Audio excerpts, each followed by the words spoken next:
Muito bom dia, boa tarde, boa noite. Seja bem-vindo a mais uma página do Diário de Vacaria. Estamos aqui fazendo um registro muito importante, dessa vez uma pauta que atinge literalmente todas as empresas. A gente está recebendo, muito prazer, um grande amigo, César Luiz Aimi, fundador do Escritório Patrimônio e Contabilidade. César, muito bom dia, boa tarde, boa noite. Seja muito bem-vindo à nossa casa. Bom dia, Lucas. Boa tarde, boa noite também para os teus ouvintes. Que bacana. Muito bem, gente. Na pauta de hoje, a gente queria muito falar sobre contabilidade. De que maneira? A contabilidade, ela passa por uma grande transformação. Você está acompanhando isso na sua empresa, né, de diversas maneiras. E por isso, a gente fez um convite especial para o César. Ele que possui um escritório aí que está completando quase 30 anos já, né? 30 César? anos. E aí, César, fala um pouquinho para nós da contabilidade. Está mudando muita coisa, César? O que mudou nos últimos 30 anos? Olha, Lucas, a geração mais nova, nós acompanhamos também, não somos dos mais novos, mas estamos acompanhando, nos afeta também. A evolução da tecnologia é muito grande. E eu digo que graças a Deus que evoluiu, porque antigamente, há 30 anos atrás, quando eu comecei, ainda existia a máquina de escrever, não existia praticamente o computador. Era todas as coisas feitas manuais. Por exemplo, assim, eu estava lembrando agora, enquanto estava conversando, que eu trabalhei numa empresa que tinha 1000 funcionários. Então, tu imagine que tinha 5 pessoas no departamento pessoal, dia 5 tinha que pagar, né? A folha de pagamento tinha que estar pronta. Dia 5 eles pagavam, dia 6 começavam a fazer a folha de pagamento para os 5 do mês seguinte. Então, 5 pessoas batendo folha de pagamento para entregar no dia seguinte. A tecnologia para nós foi uma coisa muito legal. Hoje nós não trabalhamos praticamente com nada mais manual. É tudo eletrônico. Para ter uma ideia, programas da Receita Federal, os órgãos públicos, Receita Federal, ICMS, Prefeitura, INSS, Fundo de Garantia, todos os compromissos, os compromissos acessórios que nós chamamos, são todos eletrônicos. Nós não comparecemos mais a repartição pública nenhuma, nós não nos deslocamos para fazer mais nada, é tudo eletronicamente dentro do nosso escritório. Aí o que isso aí gera para nós?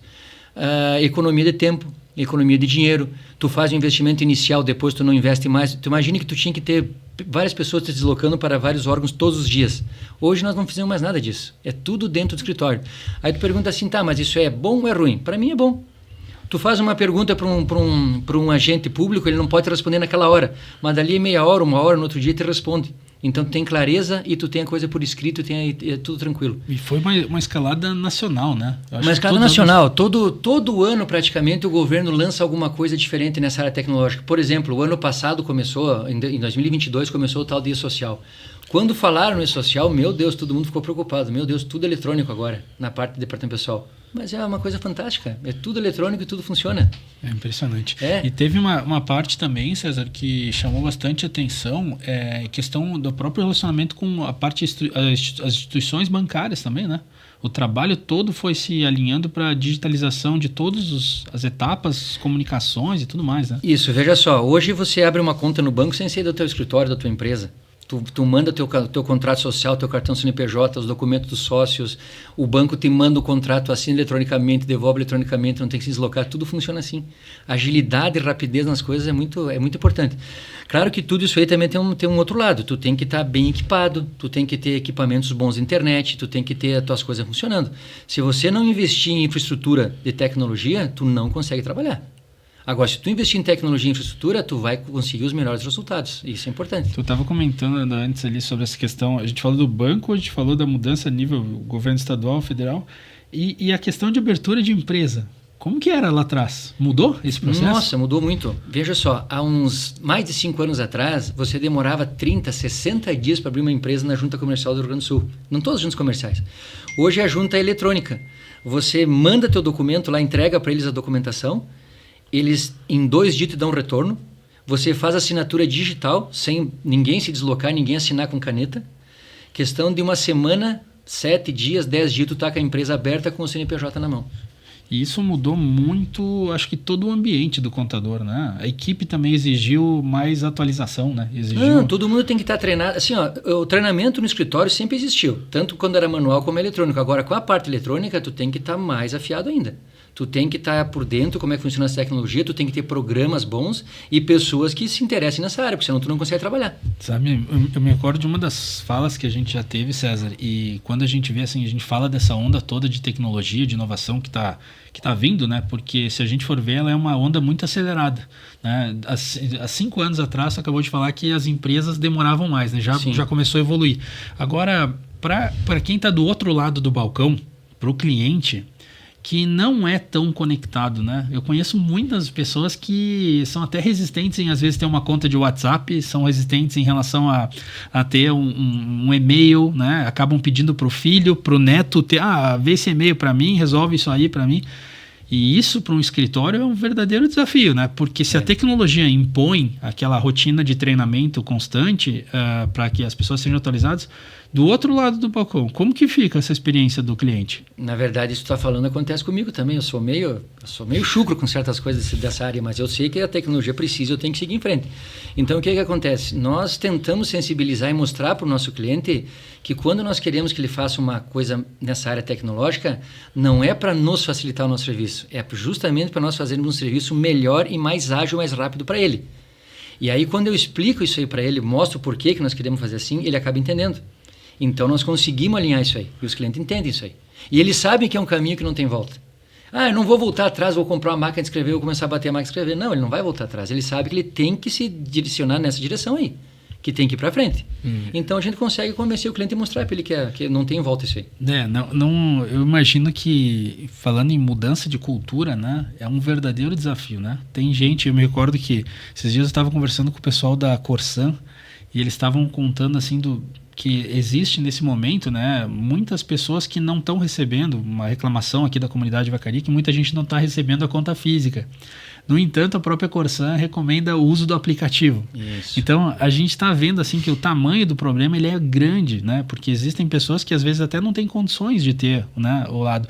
Então, a exigência do papel, ela para alguns lados ela existe. Tem pessoas que não querem pagar uma conta sem ter o boleto oficial da Corsan ali, né? Porque eu sei que da Corsan é de verdade, é o papel que é o de verdade, né? E acaba ficando um desafio, né? Um pouco, Lucas, isso aí que tu falou, eu penso em 2 aspectos. Primeiro que tu acabou de citar, as pessoas ficam assim com receio, não querem investir pro lado da tecnologia, um pouco não tem condições, outro pouco tem um certo receio. Mas uma coisa que acontece muito hoje, as pessoas também ficam desconfiadas muito na tecnologia, é a questão dos golpes eletrônicos. Super importante. Então, por exemplo, assim, um cliente recebe um boleto, às vezes não confere e paga um boleto errado. Aí ele tem medo de receber... eu já vi que está tendo agora, essa semana circulou na internet aí, o golpe do Pix do Fundo de Garantia. Tu sabe que a guia do Fundo de Garantia, ela não é mais via código de barras, ela é via um Pix. Então isso é recente, bem recente. Né? Começou agora faz 2, 3 meses. Então o que aconteceu? Já tem gente recebendo guias do Fundo de Garantia com o nome da empresa, o CNPJ da empresa, e o código QR Code que ele recebe ali, vai acabar pagando para outro lugar. E a pessoa não percebe isso aí. Ela só vai perceber, sabe quando? A hora que ela olhar que ela está devendo o fundo de garantia, que ela descobrir, mas como estou devendo se eu paguei? Vou ver, pagou errado. Então, isso é um certo receio também que as pessoas têm na tecnologia. Então, o que tem que fazer? Tem que prestar atenção, tem que conferir, tem que ver. Por exemplo, assim, você recebe um boleto que vai para pagar a Corsan. Você pega a continha da Corsan, você vai na lotérica, você vai na internet, você acha que está pagando a Corsan. Só que no momento que tu digita os dados ali, ou escaneia o QR Code, vai aparecer na tela para quem tu está pagando. Então, uma coisa que as pessoas também têm que acostumar a olhar e conferir. Quando você faz um Pix, por exemplo, antes de tu confirmar o Pix, ele não te dá os dados para quem está mandando, o nome, valor direitinho ali, tu tem que conferir. Então, infelizmente, esse é o lado ruim da tecnologia. Assim como a tecnologia evolui, os golpistas evoluem junto. Eles vão para a perfeição dos golpes. Então, as pessoas às vezes têm um certo receio disso aí. Será que dá... Não sei se essa conexão assim é dessa maneira que eu estou imaginando agora, César. Mas existe a tecnologia que por muitos processos ela acabou evoluindo o trabalho do contador, ela também gerou uma função nova para o contador, né? O contador passou a ser uma pessoa que tem que conhecer mais sobre todas essas situações que estão acontecendo, e ele acabou ocupando um papel que ele já tinha antes, mas com uma evidência ainda maior, porque nessa insegurança que as pessoas têm, às vezes, de pagar uma conta, né, às vezes de fazer um imposto de renda, né, ela está recebendo um volume grande de informações na internet que muitas vezes não procede, né? Aí volta lá no contador que acaba virando a pessoa que calma aí, eu faço isso todo dia, eu sei onde é que está o golpe, eu sei onde é que a internet está vendendo uma coisa às vezes que não é bem assim. Como que resolve isso, César? Veja só, você trabalha bem dentro dessa área tecnológica. Você sabe que tem muitas pessoas que se manifestam ali dentro que às vezes não entendem do assunto. Mas chegam ali e falam sobre determinada coisa. Por exemplo, assim, eu não sou médico, mas eu posso entrar na internet e dar um pitaco sobre uma doença, alguma coisa assim. E o que acaba acontecendo? Muitas pessoas vão acabar lendo isso aí achando que é verdade. Então, assim, quando você lê alguma coisa, quando você receber alguma coisa na internet, procura um profissional que entenda o assunto. Procura o contador. César, realmente isso aqui é verdade? É isso aqui que está acontecendo? Eu posso fazer isso? Posso fazer aquilo que está dito aqui? Eu vou dizer, pode ou não pode. Aí eu entendo o assunto, eu vou falar sobre aquele assunto. Porque muitas vezes as pessoas acontece isso, as pessoas vêm, leem, recebem alguma coisa e ficam apavoradas ou acabam fazendo uma coisa que não é para fazer. Então, antes de fazer, procure o contador. Pois é. É importante, porque depois que tu fizer errado, aí é mais difícil de tu desfazer. É um processo que acaba se desenhando... como as pessoas têm ao lado da má fé também, isso, né? Que é a questão desde o boleto, que é uma coisa absurda, sim, né? Pegar um boleto, uma pessoa que, enfim, que está pagando as contas em dia, receber um boleto às vezes em casa ali que acha que é da Corsã, quando vê está pagando é um boleto falso. Né? Então a alternativa de realmente ir para o caminho da tecnologia, de ir para fazer o cadastro na conta da Corsã, né? Hoje no dia de hoje a gente está tendo um problema de falta d'água, a gente conversou desde manhã cedo aqui, entra no aplicativo da Corsã, já tem informação atualizada, onde é que é o problema, onde que está atingindo, né? Então assim, tu está pegando a informação da fonte original e a questão da parte da gestão da empresa, mais do que nunca, a gente está vendo a importância do contador na essência, sim, né? Porque o contador está vendo não só a parte tributária, a parte do RH, que está passando por tantas transformações, né? A questão da medicina do trabalho, que também está conectada com o fato de a organização do processo. E aí a gente começa a ver que é uma curva de evolução constante, né? Não tem retorno. Não tem retorno. E uma das coisas que é interessante a gente contextualizar, falando aqui de Vacaria, né? Tu tem o escritório há 30 anos. Conta para nós um pouquinho da história do escritório do patrimônio, porque 30 anos não foi ontem, né, César? Não, na verdade eu comecei, Lucas, em 1995. Eu me formei cedo em contabilidade. Eu comecei a fazer faculdade com 17 e com 21 anos eu estava formado já. E aí eu pensei, eu trabalhava numa empresa grande e eu pensei, vou montar um escritório paralelo, vai que daqui uns dias não me desentendo na empresa, não dá certo aqui, vou ficar com o escritório. Então eu comecei o escritório paralelo. Aí depois acabei trabalhando numa repartição pública por 5 anos, vi que não gostava, daí sim eu acabei indo para o meu escritório e tomei o escritório. E comecei a trabalhar com o escritório. No começo eu trabalhava eu e mais uma sócia, e um funcionário. Depois aí foi evoluindo, acabei vindo para o centro da cidade, fiquei vários anos no Xício Froze, com mais funcionários, mais empresas, até me estabelecer onde eu estou hoje, na Carlos Zácari. Outra coisa, às vezes as pessoas dizem, mas tu saiu do centro da cidade, né? Foi para um bairro. Foi a melhor coisa que eu fiz. Sabe por quê? Hoje tu veja, nós estamos aqui no centro, né? Eu deixei meu carro no estacionamento aqui do lado, botei 2 horas de estacionamento. Será que em 2 horas eu volto ou daqui a pouco eu dar uma terceira hora eles me multam? Tem que resolver isso aí. Tem que resolver isso aí. Outra coisa, dia de chuva, que nem agora, é difícil achar estacionamento na cidade. A Vacaria cresceu muito, né? E o centro não cresce, ele está sempre do mesmo tamanho, então tu não consegue estacionar. Então eu fui para um bairro, hoje tem estacionamento tranquilo lá onde eu estou.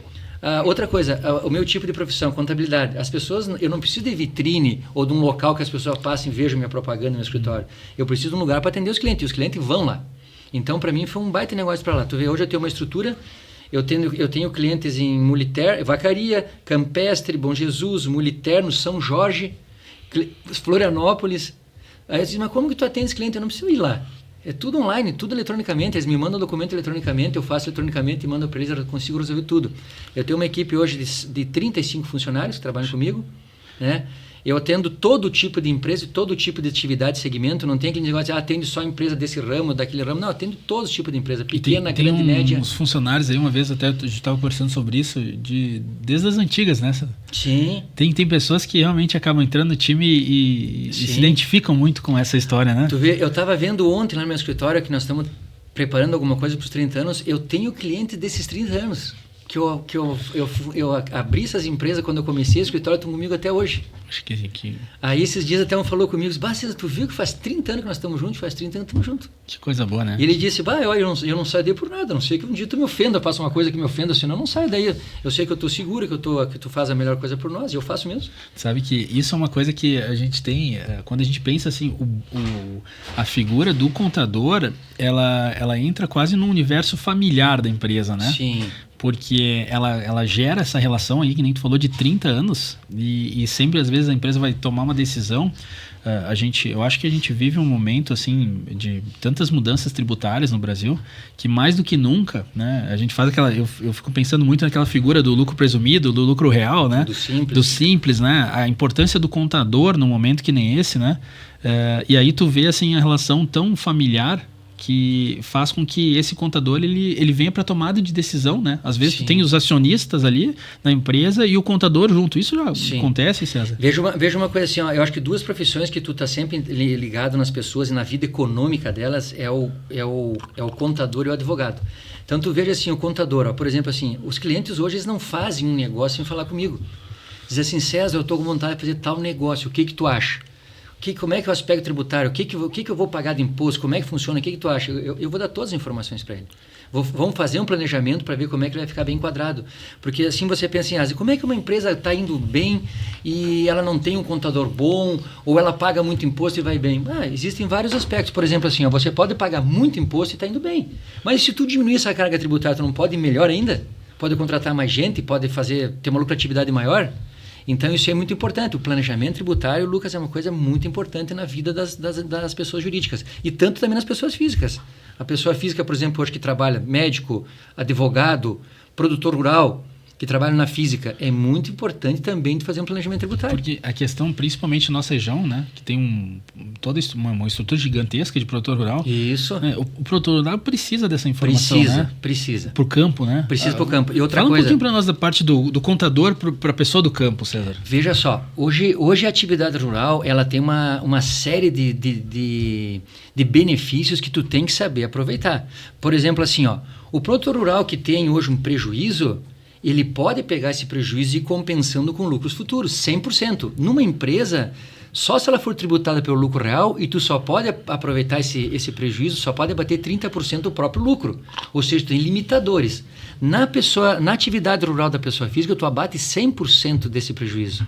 Então, veja que coisa boa. Outra coisa, tudo que tu compra e que tu gasta na atividade rural, maquinários, galpões, casas para os funcionários, tudo tu joga como despesa. Esses investimentos viram despesas. Numa empresa que não é da atividade rural, essa acaba virando imobilizado. Tu não consegue abater como despesa. E na atividade rural, tu abate 100% como despesa. É uma situação. Então, assim, tu tem que saber aproveitar ao máximo isso aí. Sim. Agora, também tem um detalhe. Assim como tu aproveita o máximo, existem certas coisas que tu não pode aproveitar. E aí a legislação te corta isso aí. E tu tem que orientar o teu cliente ao fulano, ó, isso aqui tu não pode abater como despesa. Agora, isso aqui tu pode. Por exemplo, assim, ó, uma coisa que é muito, eles confundem muito. Eu tenho uma despesa enorme por mês, eu pago tanto de empréstimo. Não, cara, empréstimo não é despesa. Quando você paga uma parcela de empréstimo, ela tem uma parte que é capital e uma parte que é juros, encargos. Esses juros e encargos são despesas. Esse capital é uma devolução. Então, tu tem que saber separar isso aí. Porque, às vezes, o que acontece? Tu está mal orientado. Tu usa tudo como despesa ou usa nada como despesa. Tu tem que separar isso aí. Então, é muito importante trabalhar certo, né? Fazer a coisa certa. Aproveitar o máximo que a lei te concede. Então, assim, eu fico fazendo uma associação, assim, eu não sei se a associação ela reproduz muito o cenário, mas a impressão que eu tenho é que o contador, ele tem uma caixa de ferramenta muito grande na mão dele. Sim. Né? E cada pessoa que chega ali, ela vai ter que, na verdade, nessa conversa, fazer com que o contador escolha a ferramenta certa para cada momento, né? Isso aí. Porque muitas vezes o que acontece na internet é que às vezes a gente faz uma pesquisa sobre uma perspectiva, né? Sobre uma ferramenta específica da caixa de ferramenta. Isso. E já o contador, ele tem toda aquela caixa montada ali para fazer um uso mais coletivo, de modo que não tem como é que assim, às vezes a gente arruma um lado aqui, mas está gerando um outro problema lá, né? Isso é importante. Veja uma coisa interessante, Lucas. Às vezes, tu já deve ter conversado com pessoas num grupo de amigos, assim, informalmente, e a pessoa diz assim, mas qual é que é a melhor forma de tributação da minha empresa? Aí o cara vai dizer assim, lucro real, fica no simples. O que eu vou te dizer?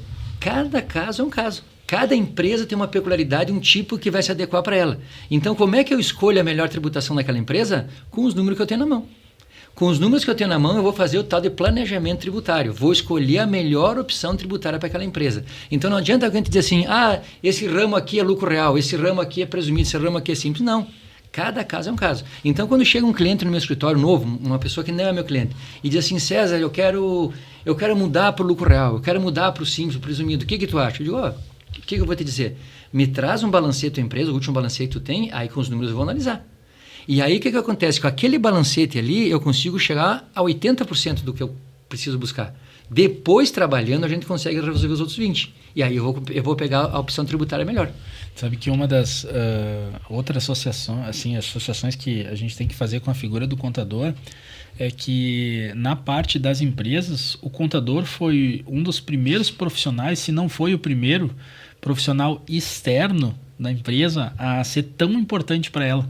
Né? Porque muitas empresas que têm poder realmente assim maior, né, capacidade financeira e tudo mais, elas acabam internalizando o contador. Contratando dentro da empresa. Então, culturalmente, o contador foi o grande responsável a ensinar o mercado que existe a possibilidade de ter um serviço super qualificado fora da empresa. Uma terceirização, né? Uma terceirização, mas uma terceirização que nasce assim desde a origem do negócio, né? Sim. Porque aí tu consegue permitir que o contador auxilie e que esteja conectado com a empresa. Né? Veja uma coisa importante, Lucas, disso que tu está falando. Eu trabalho só terceirizado, eu não tenho nenhum funcionário meu, eu não estou dentro de nenhuma empresa. Tá. Eu tentei essa experiência, não deu certo para mim, sabe? Porque o volume porque a gente falou agora, quando uma empresa resolve contratar um contador para trabalhar dentro dela, ele tem um volume muito grande de trabalho, de demanda. Então, eu teria que botar lá um contador, um RH, um fiscal, eu teria que botar 5 pessoas trabalhando lá dentro. Aí o custo para ele se torna muito caro, então ele prefere contratar. Mas veja só, 99% do trabalho do escritório de contabilidade é terceirizado. Nós trabalhamos para as empresas que não estão no escritório. E aí, como é que nós trabalhamos isso? Por exemplo, assim, agora nós fechamos a contabilidade, até 31 de março, todas as contabilidades estão fechadas. Aí o que nós fizemos? Analisamos todos os balanços e mandamos o resultado para o cliente. E aí, se o cliente fica na dúvida, nós marcamos uma reunião e ele vai no escritório. Aí eu vou explicar melhor pessoalmente para ele aqueles números que eu passei para ele. Aí ele vai entender, porque muitas vezes o cara não entende a contabilidade, né? Ele vê o balanço e diz, não entendo nada disso aqui. Aí eu vou explicar para ele as coisas que eu passei para ele, eu vou explicar uma por uma para ele vai entender. E outra coisa também assim, às vezes nós pedimos muita documentação, muita informação para o cliente, ele acaba não gostando disso aí. Pois é, isso é importante falar. Fico me pedindo coisa, todo dia a pessoa me liga, me pede coisa, daí não sei o que, eu acho muito ruim isso aí. Aí o que eu faço? Então vem cá, nós vamos conversar. Aí eu levo ele para o escritório e eu mostro, fulano, olha aqui, se tu não me informar isso aqui, essa informação que está aqui, veja só, tu sabe o que aconteceu aqui, eu não sei, meu funcionário não sabe. O que meu funcionário vai fazer? Ele vai fazer assim. Mas está errado? Pois é, mas está errado, mas ele não sabe da maneira correta. Agora, se tu nos informar o que aconteceu aqui, ou nos colocar um documento ou alguma coisa que diga o que foi feito, nós vamos lançar da maneira correta. Então, eu preciso da tua ajuda. Tu não está me ajudando tu está ajudando você. A tua informação correta para mim vai sair uma informação correta para a tua empresa. César, tu acaba abrindo um gancho agora que eu acho que no momento atual, na área assim, da inovação, ele é o gancho que é meio que um divisor de águas, assim, tá? Por quê? Porque na minha escuta, assim, do que tu está falando agora, o que a gente está vendo é a personalização máxima de um serviço. Ou seja, a pessoa que procura o escritório, a pessoa que procura um contador, que tem 30 anos de experiência ali, com o escritório próprio, né? E ela vai receber uma personalização de acordo com a demanda que aquele cliente, né, tá te trazendo. Só que, de um outro lado, a gente tem um momento da inovação que a gente tem que falar dele, que foi o crescimento da contabilidade online, onde esse tipo de situação não acontece na mesma proporção. Ou seja, a gente tem um grupo, que é aquele grupo que está encontrando um contador com um serviço ultra personalizado, e tem um outro grupo que é meio que uma produção de massa da contabilidade, assim, né? Que não tem essa mesma personalização. É isso que tu sente que está acontecendo? Isso, boa essa tua colocação, essa tua pergunta, Lucas. Sabe o que acontece? Assim, vou dar a minha opinião sobre isso aí. Eu vejo essa contabilidade que você joga os números lá para dentro e a pessoa está lá em São Paulo, lá em Porto Alegre, e você manda os dados, ele contabiliza e manda de volta, ela é uma coisa, para mim, muito fria. Porque, veja só, você quer falar sobre o teu contador de uma situação que está acontecendo assim, assado, tu vai conseguir falar com essa pessoa? Não vai. Outra coisa, embora essas contabilidades sejam feitas tudo dentro da lei, existem muitas sutilezas dentro da contabilidade que essa contabilidade eletrônica que está sendo feita aí não faz. Por exemplo, dá um exemplo. Quando você recebe um arquivo XML do teu cliente, tá? Ou você pega dentro do SPED dele, ou você pega dentro da própria Secretaria da Receita Estadual, o arquivo XML. É o arquivo que eles tratam lá nessa contabilidade, tá? Só que veja um detalhe, você é uma empresa tributada pelo lucro real, pelo presumido ou pelo simples. Muitos códigos tributários que estão naquelas notas que você vendeu ou comprou, principalmente que você compra, são os códigos tributários daquele que te vendeu, não é os códigos tributários que interessam para você. Então, se você não pegar a nota na mão e analisar item por item das coisas que tu comprou, você está deixando de aproveitar créditos de PIS e COFINS, você está deixando de aproveitar créditos de ICMS, que lá naquele arquivo que aquele escritório recebeu, ele não vai fazer nada. Ele simplesmente vai baixar e vai fazer. Daí o que acontece? Aí mais para frente, os advogados sabem disso, eles vão lá procurar a tua empresa e vão dizer assim, ó, Lucas, você faz 5 anos que está fazendo a tributação errada da tua empresa. Você deixou de aproveitar vários créditos de PIS e COFINS e ICMS, porque nos arquivos XML não te dava essa possibilidade. Só que eu que faço pessoalmente, nós aproveitamos todos, não deixamos de aproveitar.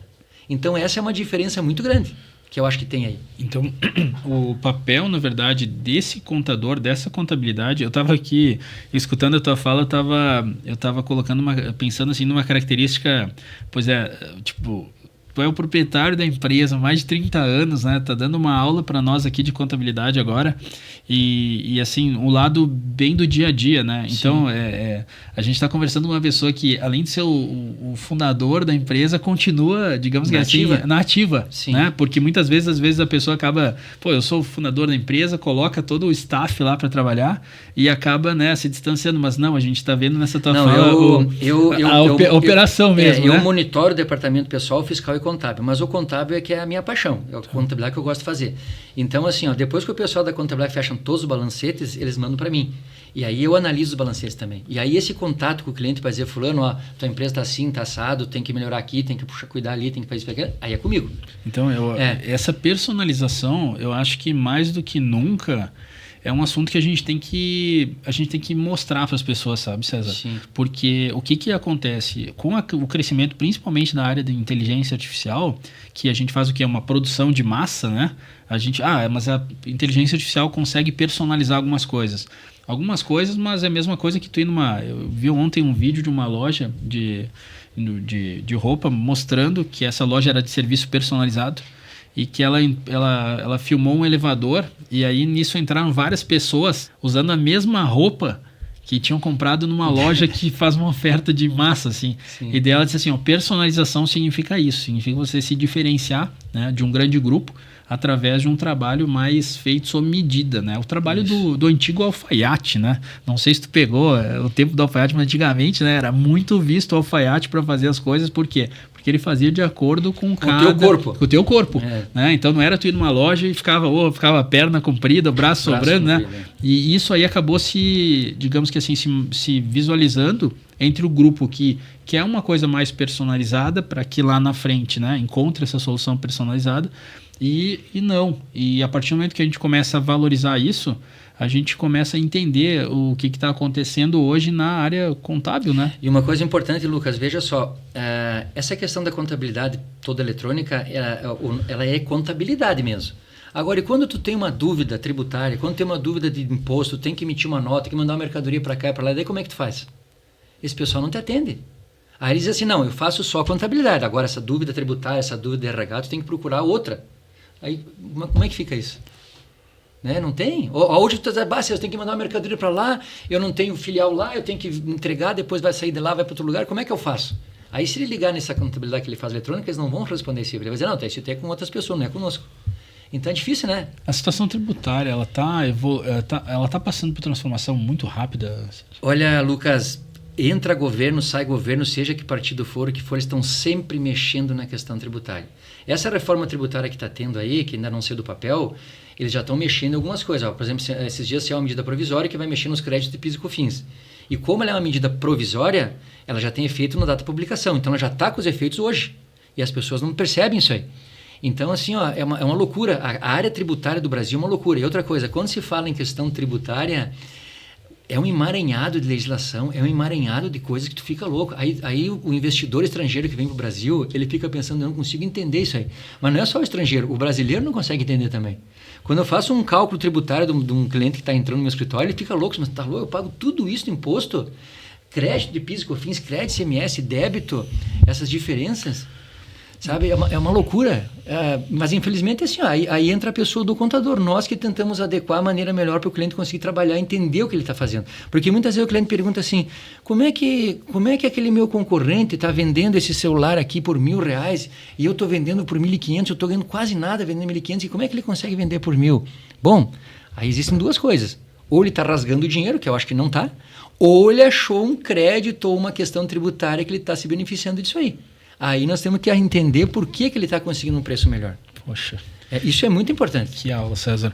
Vamos lá. A parte, já que a gente está aproveitando, né, que a gente tem um contador aí com toda a tua experiência, fala um pouquinho para nós sobre a questão do imposto de renda agora no estado, aqui na nossa região. Ele terminou, pessoa física. Terminou o prazo, foi adiado, como que ficou isso aí? Na verdade, assim, por causa dessa calamidade das enchentes, o governo federal prorrogou no Rio Grande do Sul as declarações até 31 de agosto. Então, para todos os municípios? Para todos. Então, qualquer município do Rio Grande do Sul pode entregar as declarações até 30 de agosto e recolher a primeira parcela em 31 de agosto. Então, eu acho que 95%, 97% das pessoas já fizeram. Mas tem algumas que vão deixar de novo para esse último prazo aí. O que não é uma boa dica, né? Porque o brasileiro, eu vou te dizer uma coisa, Lucas, 30 anos de escritório e sempre o mesmo problema. Quando o prazo é 30 de abril, que é o prazo normal, o que acontece? Eu faço 350 declarações de renda mais ou menos. Aí a minha equipe começa, na virada do ano, já começa a falar com o cliente, fulano, começa a preparar a documentação de imposto de renda, extratos bancários, informe de rendimentos, despesas médicas, educação, toda aquela coisa ali. O que acontece? Eu acabo fazendo, acho que 80% das declarações em abril, nos últimos 15 dias de abril. Correndo atrás da máquina. Correndo atrás da máquina, correndo atrás do documento, correndo atrás da informação. Aí o que acontece? Muitas informações saem erradas, porque o cliente esqueceu que ele comprou um imóvel, ele esqueceu que ele vendeu um carro, aí depois que entreguei a declaração de renda, ele vem para retificar. E aí o que eu digo para o cliente assim, vocês têm que me ajudarem, vocês têm que trazer a documentação antes para mim trabalhar com tempo. Daí eu percebo que faltou alguma coisa, eu ligo para vocês. Só que assim, como é muito corrido, muitas coisas acabam passando. Então assim, eu sempre peço para meus clientes, me ajudem, façam a declaração de renda, tragam uma documentação para me fazer com mais prazo.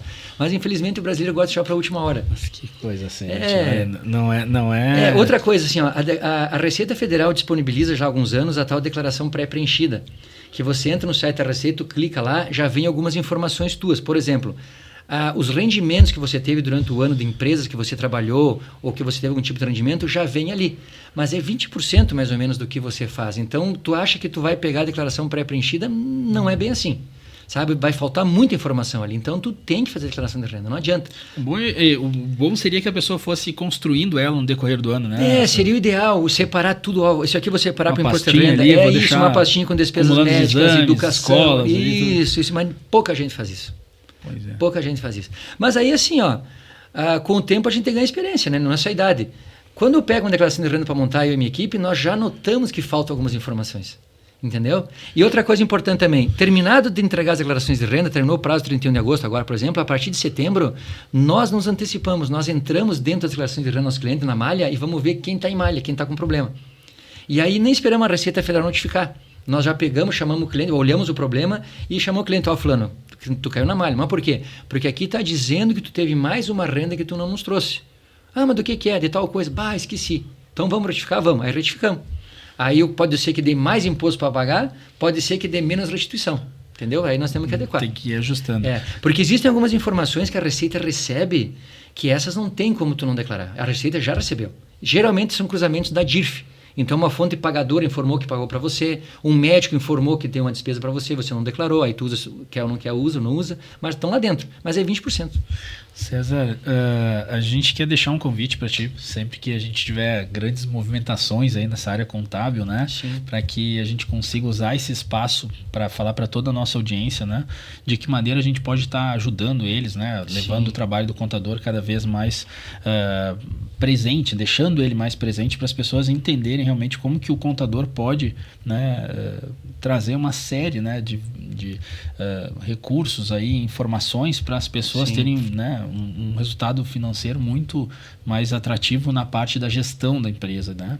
Então eu quero te agradecer muito pela oportunidade que tu nos trouxe hoje de falar um pouquinho mais, não só do escritório Patrimônio, né, que está completando aí seus 30 anos no ano que vem, né, em 2025, mas também te dar os parabéns por isso, mas também trazer todas as informações aí contábeis que você que está nos acompanhando agora pode, né, utilizar de uma maneira a ver dicas muito importantes que foram fornecidas aí pelo César. César, obrigado.